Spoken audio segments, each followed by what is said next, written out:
I'm Elvis Wilson, and thanks for joining us for another segment of Page to Screen's Tennessee Stars series, where we're talking about screenwriting and independent filmmaking in the great state of Tennessee.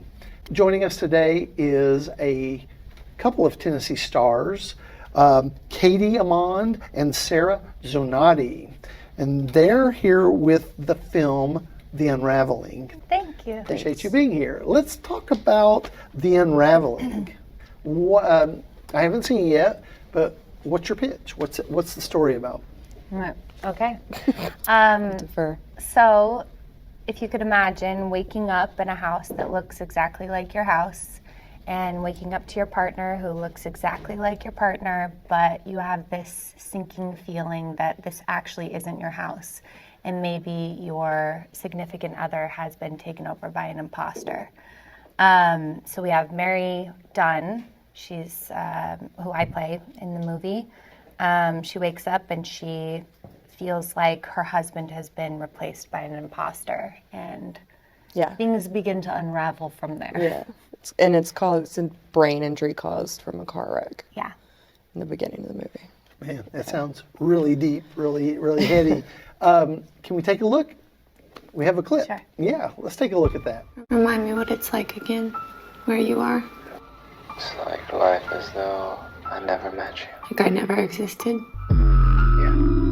Mary, are we gonna do this again? Mary!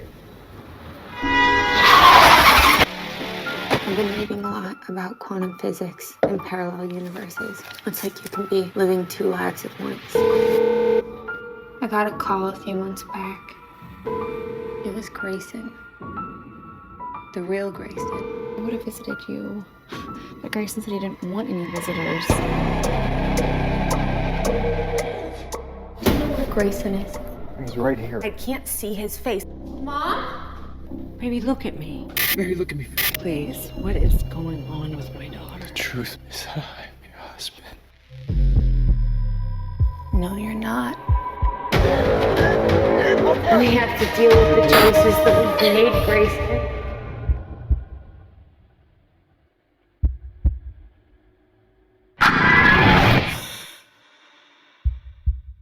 Wow, that was great. Thanks for sharing that with us. We're all about the story here on Page to Screen. So how did you get the idea? How did this... I read an article, like an Oliver Sacks article, about this condition called Capgras syndrome, and it causes face blindness, and people can recognize like a really distinguishing feature, like buck teeth or something, but they won't know that that is their significant other unless there's a piece of them they can recognize like that. But it was talking about a woman who could like hear her husband in the next room and know that it's him, but the second she saw him, that wasn't. And it causes a lot of paranoia and confusion. And I told Sarah about it, and then she was like, that's our next script. Cool. Yeah. Was there a reason this came out of you? I mean, it's like, what? I think as writers, we're both just really fascinated with psychology, and that's what sparked it. Fantastic. Yeah. How did you meet Sarah, and how did she become your actress, your lead? I saw a short film that Sarah had written and directed, and a mutual friend of ours was the cinematographer, and I immediately was like, who's that? Give me her number, because I was getting ready to make a sizzle reel to pitch another movie.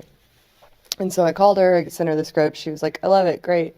And then on set, I was watching playback in the monitor, and she just walks up to me and she puts her arm around me really creepy like, and she's like, we're friends now, right? I was like, yeah. And then she goes, cool, I'm going to be in everything you make. And then she just smiled and never broke eye contact and walked away. I'm afraid not to put you in every movie I ever made. That's how it happened. Yeah, That's it wasn't a threat, but it kind of was.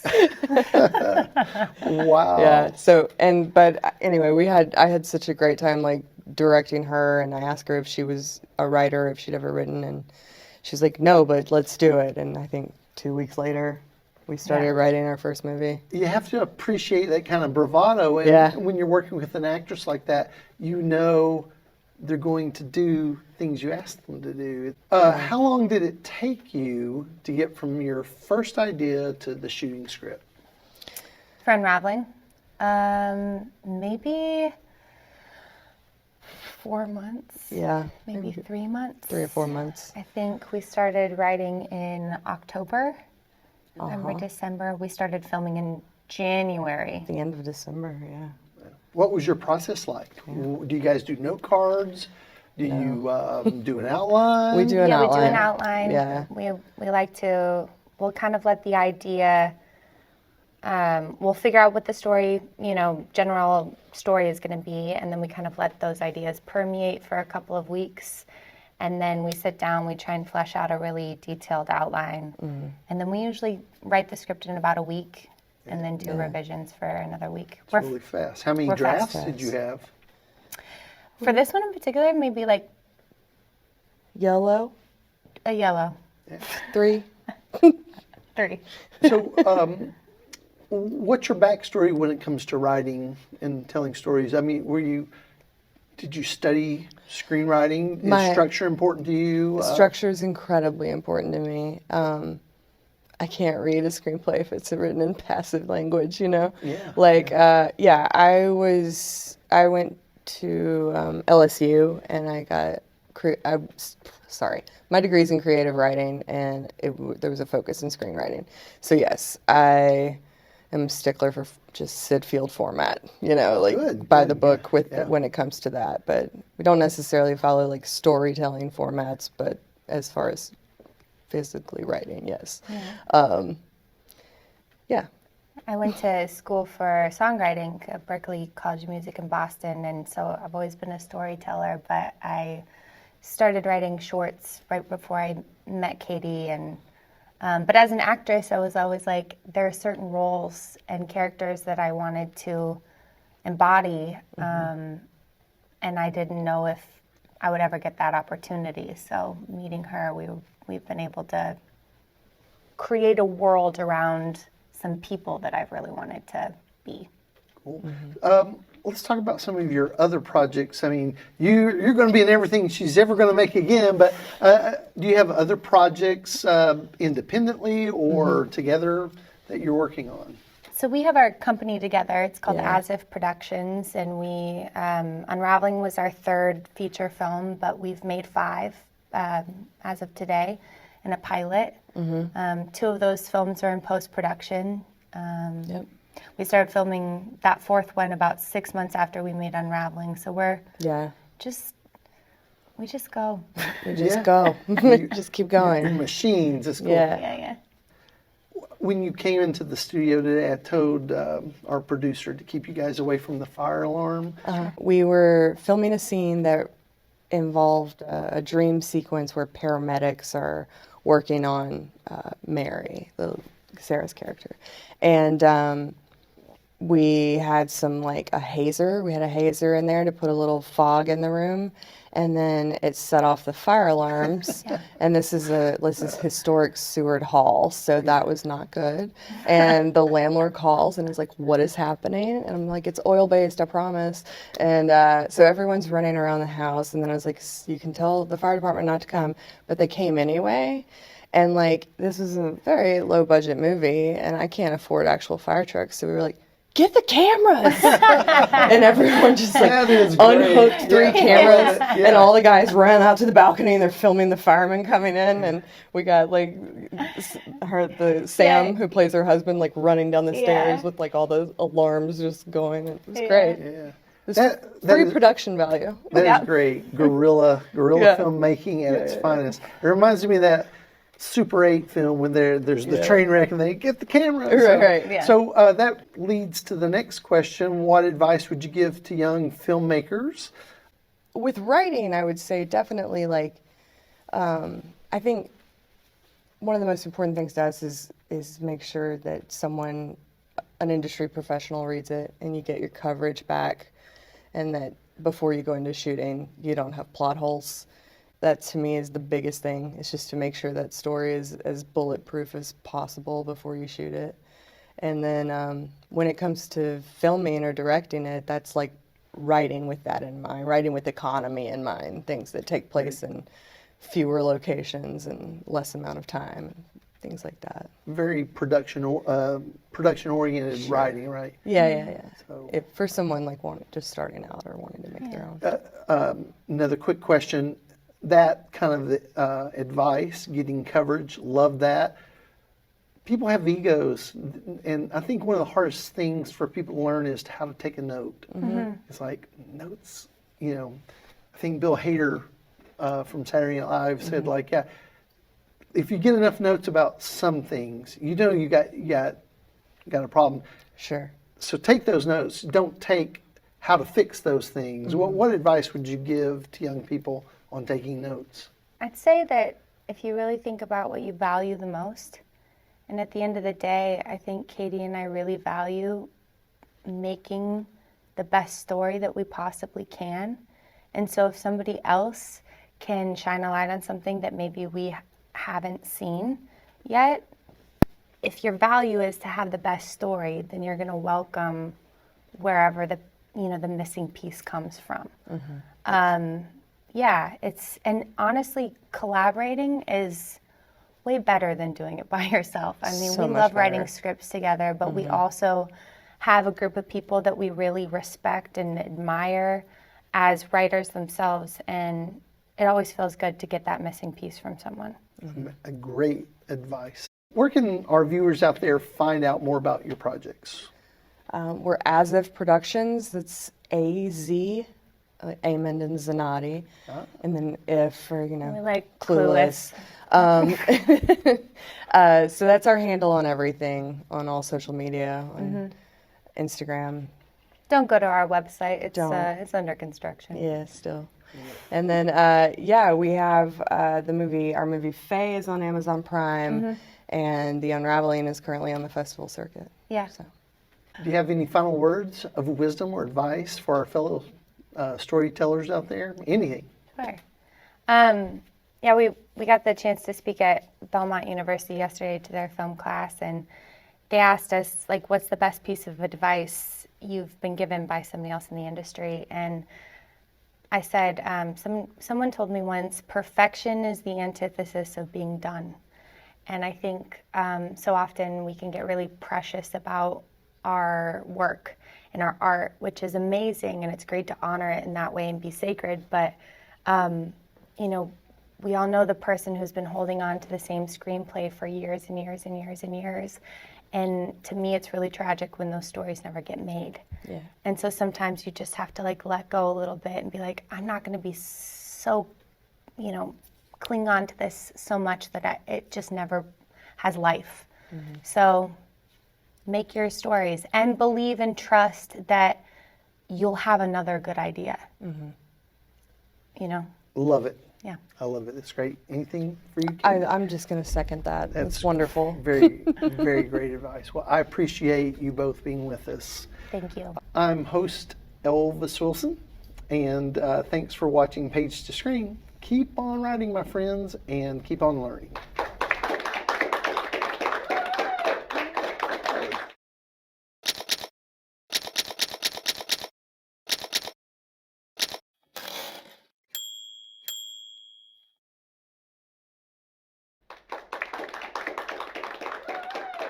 Joining us today are a couple of Tennessee stars here, Brian Ellison, and star of the film that I just saw, Hannah Ariel. They're with the movie Eve. Thank you for being with us. Thank you for having us. Yeah, let's talk about your movie. Okay. I haven't seen it all. Just saw a trailer. It Okay. looks very interesting. But give me a pitch. What's this short about? The story is about a young girl who gets trapped in a mirror dimension, being chased around by a monster. As simple as that. Yeah, Did you write and direct this? I did. I Yeah. did. But I love to tell this story. She hates that I tell this story, but it was the summer of 2020, and my very ambitious young daughter wanted to create a web series. She was going to create a little story that she was going to do with her friends, And she got her friends together through phones and they'd call each other and she would share the script. She wrote like 8 episodes. And then it was finally time to start filming. She's like, Dad, you can do all the production stuff, right? And we're just going to get together. And then the parents of these kids were like, there's a pandemic. There's no way we're letting you all get together. And so I was very frustrated for her that she had put in so much work, but it just kind of fizzled out. And so the fall of 2020, decided to put a project together that we could do as a family in our home, so that she would get the experience of what it's like to be on set. Excellent. I'd love to take a look at this. Can we take a look? Sure. Let's see a clip of Eve. Have you ever heard of Eve's mirror? Is this another scary story? They say she peers into our world through the mirrors, looking for a face to steal. Well, I think you're safe. Who'd want to steal your face? Shut up, I didn't interrupt your story. Go on. First, she takes your face. Then, she takes over your life and traps you in the Shadowlands. So, if you're ever looking at your reflection and it doesn't seem quite like you, look away before she grabs you! Stop it! Gotcha. Are you done? Sorry, I didn't mean to scare you. That wasn't even a complete story. I mean, who is this Eve? Where did she come from? What's her motivation? Yep. You're scared of Eve. Whatever.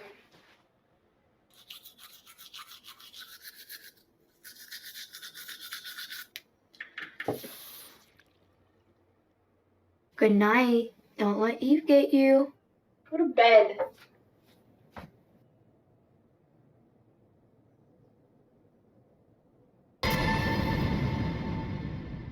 I'm not scared.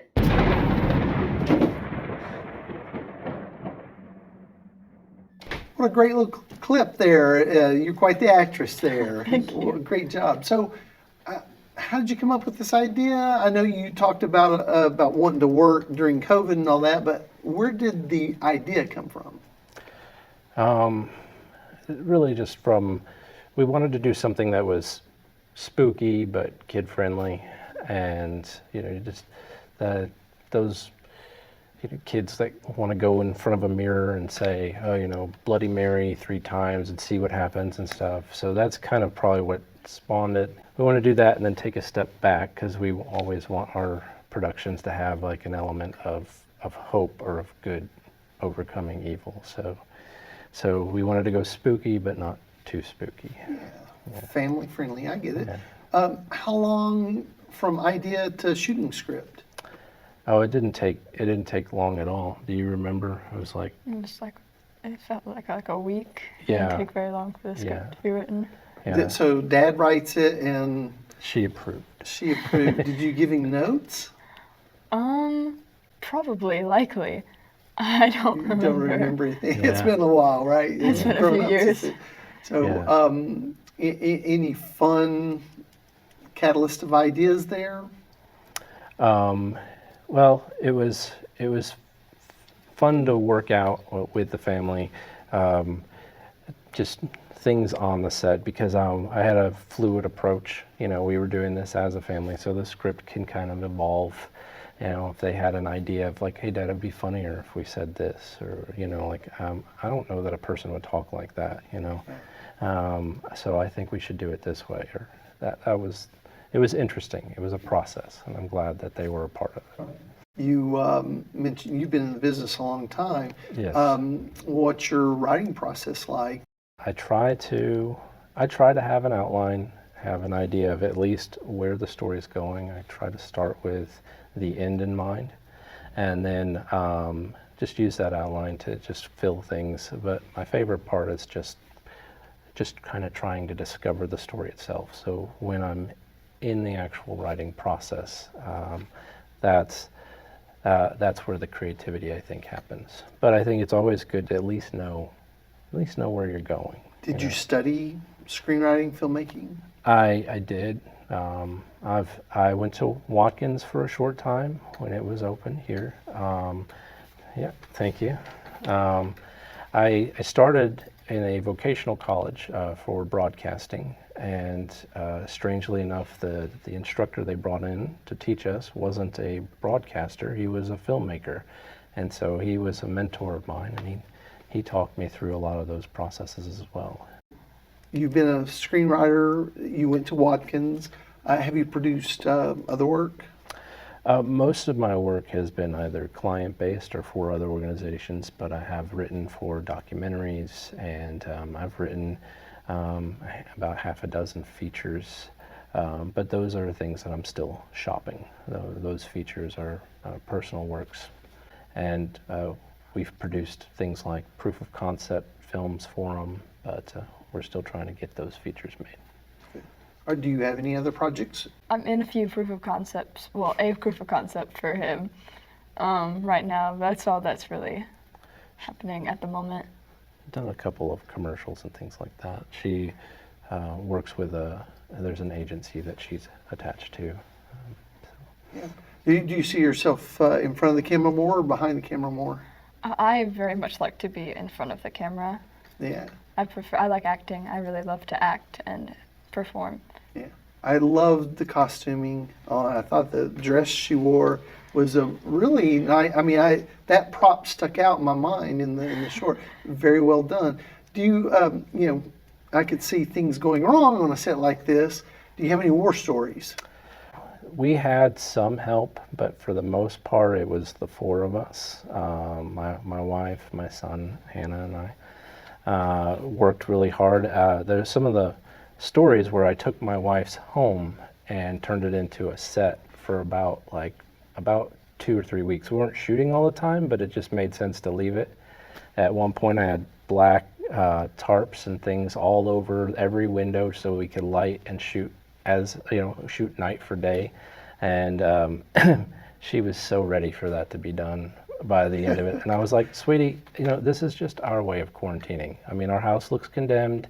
Nobody's going to bother us. We'll be all right. It sounds like you've done a lot. You've learned a lot doing this, working together. We have a lot of young filmmakers out there, or a lot of young screenwriters. Any advice that you have for them that would be helpful? Do what you can to keep the passion. Because like anything, this very fun industry can become just a job, and then you can start losing sight and focus of what you feel like is inside of you to speak to the world. So find ways to enjoy it, and understand that at some point, though, if you want to do this professionally, it will be work. So you need to do some work to keep it passion. That's great advice. I appreciate that. What I like about what we do is that we're constantly learning, and so just stay curious and keep learning your craft, keep learning about how the world works, and speak positivity into the world. I think that we need more of that. I'm Elvis Wilson, and thanks for watching Page to Screen. Keep on writing and keep on learning. Thank you.